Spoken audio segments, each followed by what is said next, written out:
Անբանները լատիշական հեքիաթ Լինում են չեն լինում մի մարդ ու մի կնիկ են լինում Երկուսն էլ այնքան անբան ու ծույլ որ չեն կարողանում իրենց համար մի կտոր հաց վաստակել Մի անգամ նրանք որոշում են բլիթ թխել Իսկ ով պիտի թավան բերի Համարյա մի ամբողջ օր վիճում են թե ով պիտի թավան բերի Վերջապես ամուսինը գնում և բերում է թավան, բայց ասում է, որ կինն էլ պիտի թավան ետ տանի։ Կինը չի համաձայնվում։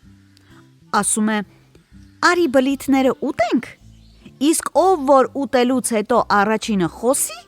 նա էլ թող թավան իր տեղը տանի։ Ինչ արած, ամուսինը ստիպված է լինում համաձայնվել։ Այդ ժամանակ նրանց տան մոտով մի հարուստ մարդ է անցնում։ Կառապանին ուղարկում է նրանց մոտ, որ ճանապարհը հարցնի։ Բայց մարդ ու կին նստել են ու ձայն չեն հանում։ Ամուսինը կոշիկ է կարում և բիծը խրելով ձեռքը թափ է տալիս ու սուլում ֆու, իսկ կինն էլ իլիկ է մանում և ոտքով խփում դմփադմփ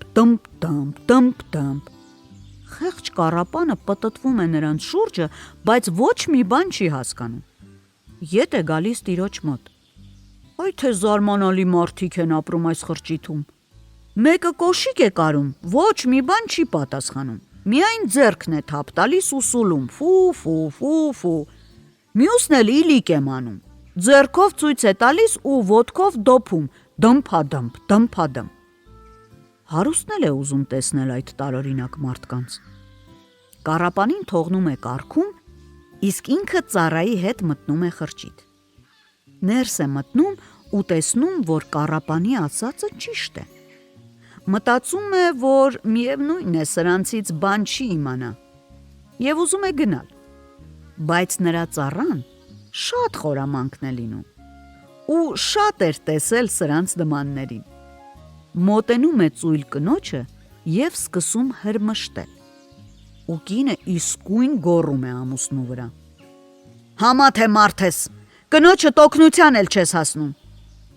Իսկ ամուսնու քեֆին քեֆ չի հասնի, հիմա արդեն ինքը չի տանելու թավան և նա ճանապարհը ցույց է տալիս հարուստին։